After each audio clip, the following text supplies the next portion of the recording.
All right, welcome to There's Always a Song. My name is Brent Buchanan from Pure Country here in Fredericton. And as always, we have a guest. We sit down, we have a little chat, and at the end of the show, we do a song. And with us today is Kylie Fox. Hi, Kylie. Hey, Brent. Happy to be here. Happy to be here. We've never met. This is the first time we're meeting today.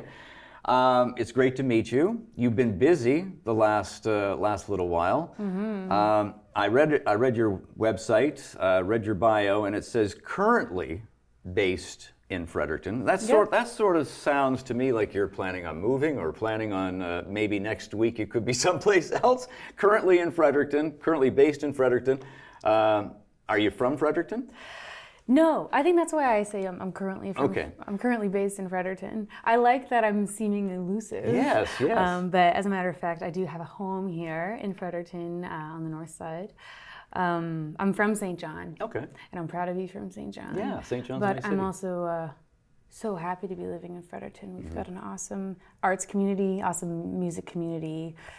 And I really feel held here, and I'm glad to be here. Well, we're going to get into what you've been doing the last few weeks, and you've been rubbing shoulders with some pretty talented people the last few weeks. But let's talk a little bit about the music community in Fredericton, specifically, and maybe even New Brunswick. What's the music community like here in town? Back in the day, I was involved with the music community quite a bit, out and having a good time, and I don't really go out that often anymore. But do you guys all help each other and are cheerleaders for each other, or is there a rivalry going on? Yeah, absolutely. We're all in each other's bands. We're all buddies, it seems. I mean, I shouldn't speak for all of us because we all have a different experience. I was lucky enough, I was at Folly Fest playing like the tent stage, and we were all playing to vie for a real slot at the festival. And me and Colin Fowley and Jamie Como each got a chance to go perform at 10 a.m. the next morning after a Friday night at Folly Fest. Yeah. But I played, a dirty little joke song and got the attention of Eddie Young, who does Roots and Soul, music promotion, Living Roots. Gosh, by this point, I think he's got maybe 3 festivals that he runs. He does a lot. He's a huge advocate for new artists and artists on tour. So he got me started. I have him to thank a lot for my success and where I am. Mm-hmm. He saw something in me and booked my first tour. But through that festival experience, you meet, and through any festival, you meet the other artists. Yeah. So I met my fiance at a festival. Through him, I became friends with his bandmates. Through the scene, I started collecting my bandmates who are now family to me. Yeah. And kind of as you grow in the scene or in music, you all kind of grow together and cheer each other on and watch each other evolve and succeed. It's really beautiful. Yeah. And I don't know if it's like this everywhere. I think that the Capitol complex has a lot to do with that. Mm-hmm. I think the fact that we have a gathering place of 3 music venues with really passionate and amazing people behind the scenes driving it. Right. I think that's why Fredericton seems to be such a magical little hub here in Canada. Is there other cities in the province that have the same sort of music community as Fredericton? Because I know I keep going back in time, but back in the day there was all kinds of different venues to play in Fredericton, and now there's not too many live venues to play. Are there other cities, Moncton, St. John, Bathurst, is there other cities that have other great venues to play? There's great venues in every city. Yeah. I feel like every city, it ebb and flows. Yeah. St. John just got a great new venue called Haven Music Hall, and we're actually playing there tomorrow night. Okay. And I think I can only speak from my own experience here in Fredericton. I think every city has its own vibe in terms of what the music scene looks like. And sometimes it might be house concerts. It's just representative of the people that show up and the people that keep sharing their songs. Yeah. What genre would you classify your music as? I've always said folk. Mm-hmm. Now I have an album coming out. Yeah. And what's the name of the album?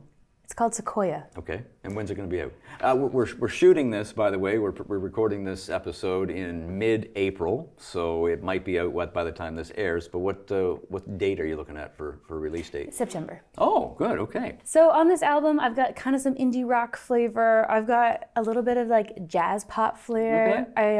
I worked with producer Daniel Ledwell, who's made really important records for Jen Grant, who I love, Fortunate Ones, The Good Lovelies. And we were recording some tracks, and he said, "This sounds like Sesame Street music." No way. And at first, I wasn't sure how I felt about that, but the more I listened, I'm like, it's boppy, like a 70s Sesame Street song. So a little Sesame Street and some folk, Americana. Okay. But yes, I started working with Joe Bamford. It kind of feels like a fairy tale in terms of meeting a manager. Yeah. I've been doing this for years.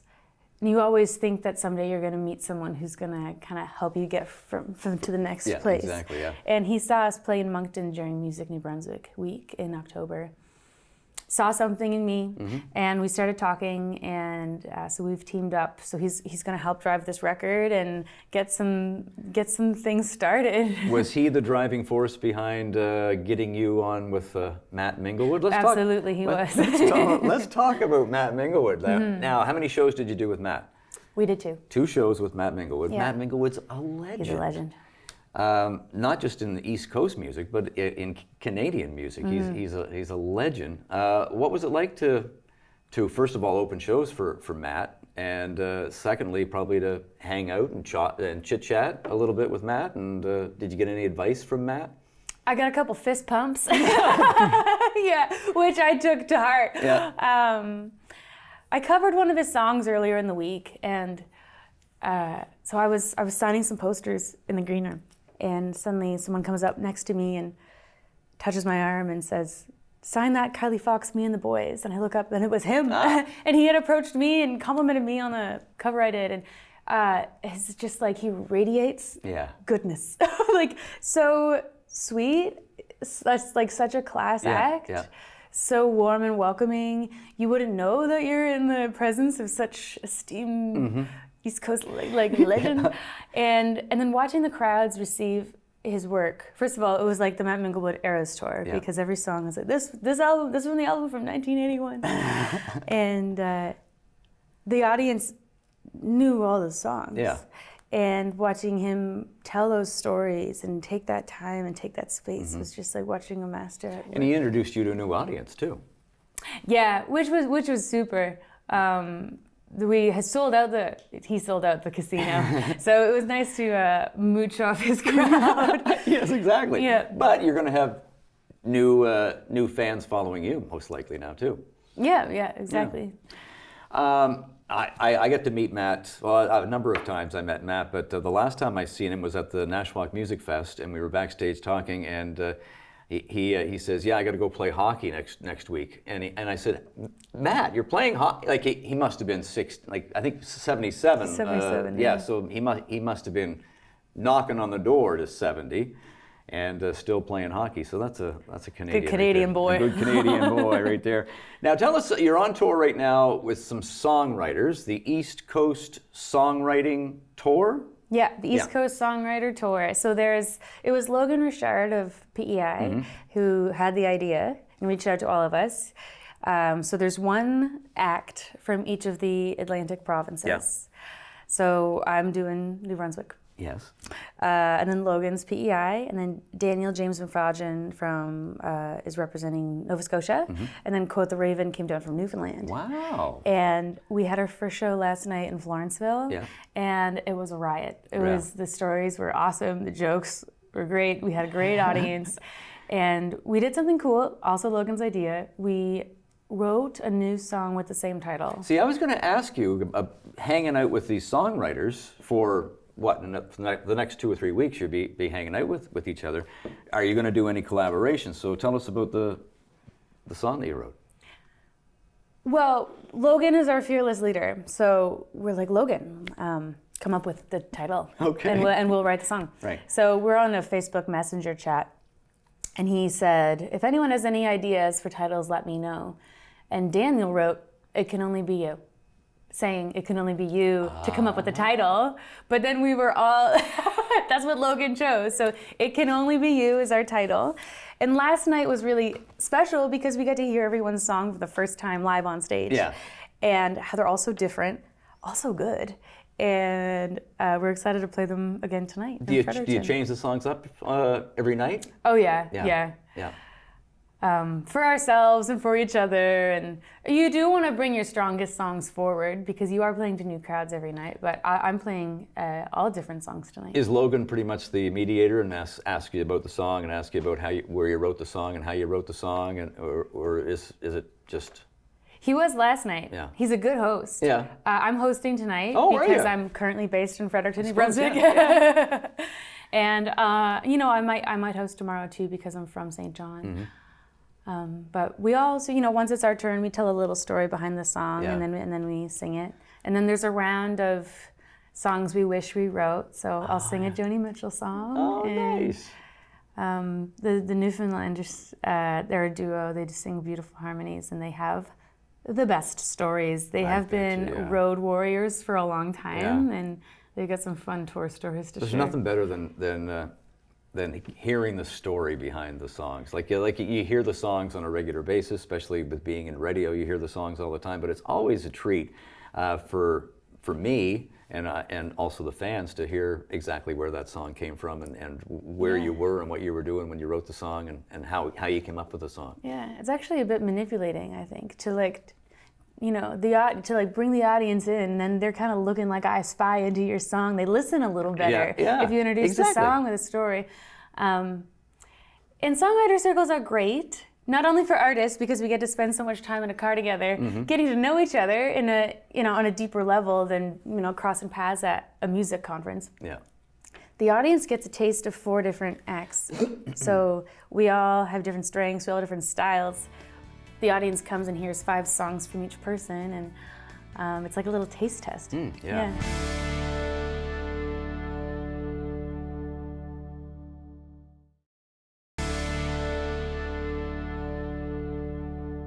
Everyone I talk to that's a songwriter and a musician, they all have different styles and different processes for writing songs. Well, what's your process in writing? Do you classify yourself as a storyteller when it comes to writing songs? Do you sit down and start, okay, I'm going to write a song, and you write it right from start to finish, or do you come back to it? When you got something in your head, you want to get it out, right? It's all different. Every song is different? Every song is different. Really? There's some songs, if I'm writing it about a big emotion, a lot of those are stream of conscious. They come out kind of quick. Some songs that start as concepts or a fun idea, or that could be a good song, which is a different type of song. Yeah. A lot of my creative ideas come when I'm doing something really boring. Oh, really? Doing the dishes, driving a car, going on a walk. I think when you move into your subconscious, that's when your creativity can kind of spark. And so I'll come up with ideas that I have, keep log on my phone. And if I've got, this is my window to write songs this week, I bring that up and I'm like, okay, today I'm gonna write this song.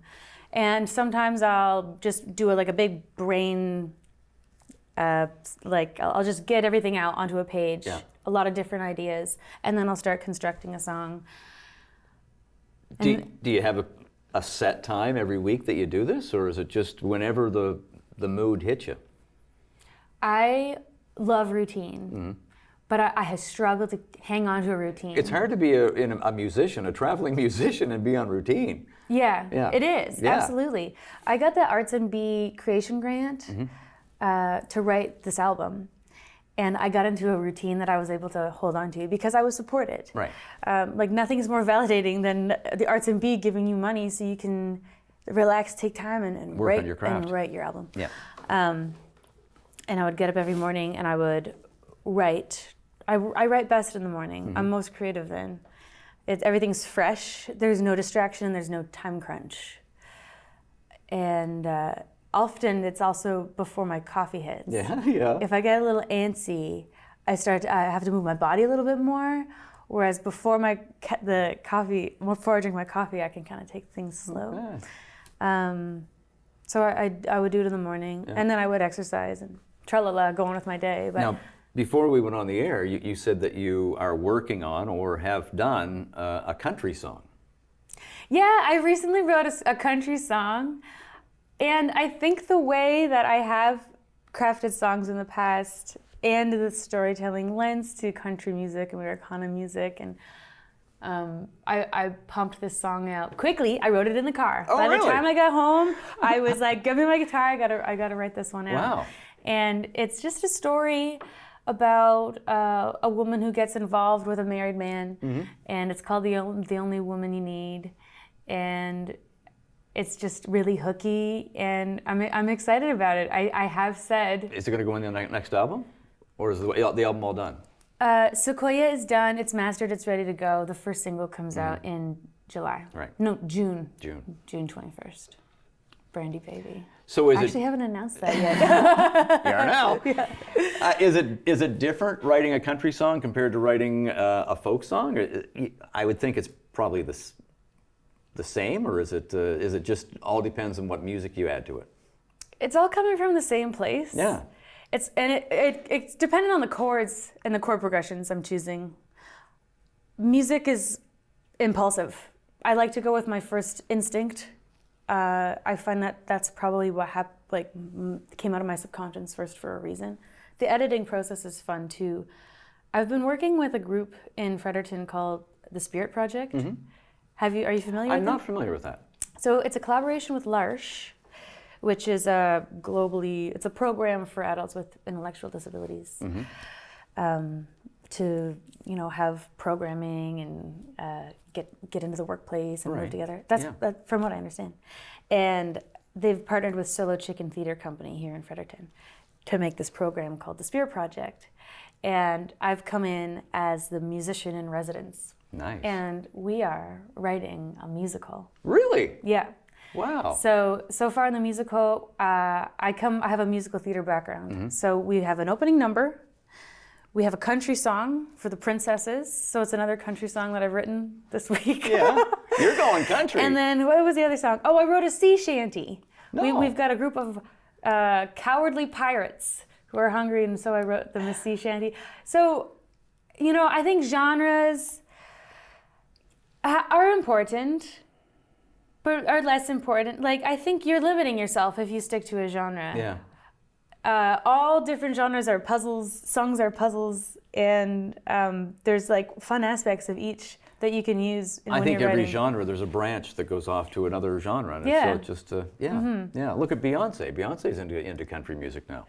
Yeah, I mean, country music is on the ups right now. Country music's always been on the ups, but I feel like right now it's really becoming the prominent genre. How many songs on the new album? 11. 11 songs. Are you going to actually have CDs and records available for people? And of course they can download and stream and all that stuff too. Yeah. Out in September. You're going to do a song here coming up in just a few minutes, and the song is called Confetti. Tell us about writing that song and where you were and how you came up with the song. I watched the video. The video is really cool. Did you shoot that in Fredericton or no? In St. John, on Germain Street, at the Interaction Theater Company. Yeah. I wrote Confetti. Well, here's a new process. I got a melody in my head, and I had nonsense lyrics to it. And I was waitressing, and I just remember this melody going through my head all the time, and I didn't know what kind of story it was going to turn into. And I met a new friend, and as you do with new friends, you tell each other all your secrets. Yeah. And she told me of a great breakup she had, of a fast fling, and parts of the story I was like, oh, there's something here. So I stole her breakup story and wrote it into Confetti, which has turned into my own story in my head, inspired by what she went through, but also inspired by anyone who's, had a relationship that was really nice at the start and then kind of falls to the wayside like confetti and has to be swept up when the novelty's worn off. I like that. Yeah. Any big gigs coming up this coming summer? Yep. We'll be playing at Dooryard Festival in Woodstock, Paddle Fest in St. Andrews. Right, that's nice. We're playing a very cool Canada Day show that hasn't been announced yet. I'm performing at the Wilmot Church during Harvest Jazz and Blues Festival, Nice. Harvest Music Festival. Me and the band, we're covering Court and Spark. Oh. It's the 50th anniversary of Joni Mitchell's Court and Spark album. Joni Mitchell is She's a big influence for you. huge influence for me, Yeah. huge love of mine. I love her. I got to see her in June play for her first time Where? at the Gorge Amphitheater. Where's that at? It's outside Seattle. Okay. It's about 2 hours outside. So Seattle. did you travel there specifically to see Joni Mitchell? Oh yeah. Really? 2 nights. Good for you. Well, I grew up. My dad is a huge Joni Mitchell fan. Yeah. And I grew up with Joni, and I grew up with someone educating me on her lyrics. And she was this figment, this when you hear about something for so long, who never plays shows. She hadn't played a show in 20 Really? years. And then to see her in real life in front of you, who has really dictated probably my path in life. Yeah. I don't know if I would be doing this if it weren't for Wow. her. It was. And did you get to meet her? No, I can't imagine. I don't know what I would have done.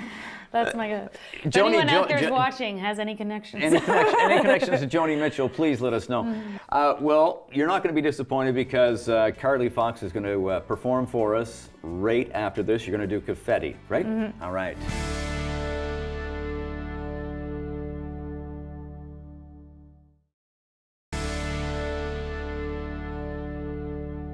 All right, we're back to There's Always a Song, and we're going to throw things over to Kylie Fox with a song, and the song is called Confetti.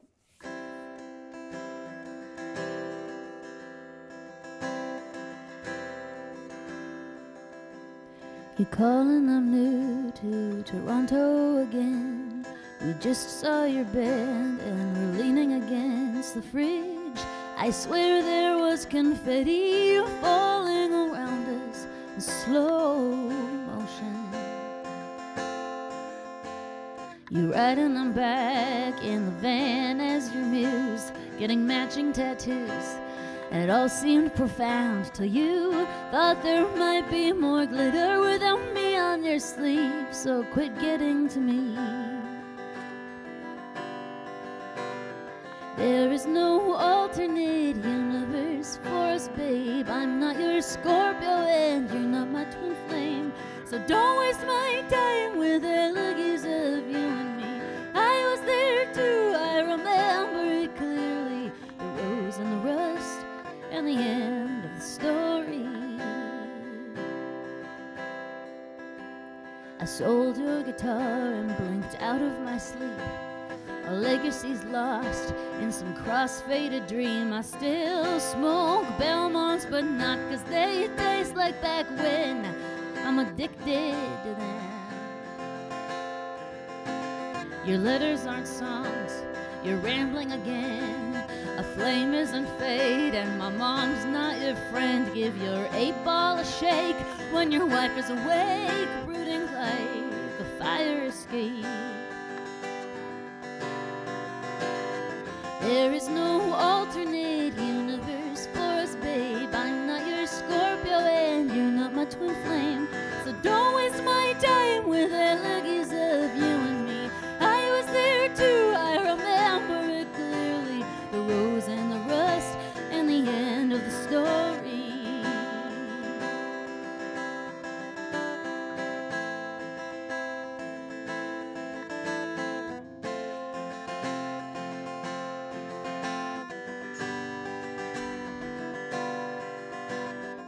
There is no alternate universe for us, babe. I'm not your Scorpio and you're not my twin flame. Is it actually me that you're wishing for New Year's Eve? We're getting old, you're not the rebel you used to be. Novelty falls, you walk over confetti. There is no alternate universe for us, babe. I'm not your Scorpio and you're not my twin flame. So don't waste my time with elegies of you and me. I was there too, I remember it clearly. The rose and the rust and the dust of confetti.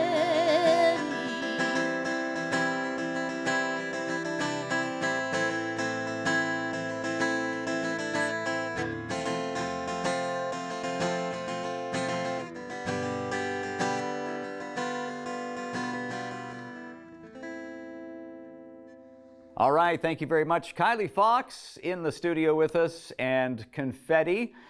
Thank you very much for tuning in to There's Always a Song. My name is Brent Buchanan from Pure Country, and we'll be back again next week. If you know someone who would like to be on the show, please search me out. I'd love to hear from them. And once again, thank you for tuning in to There's Always a Song.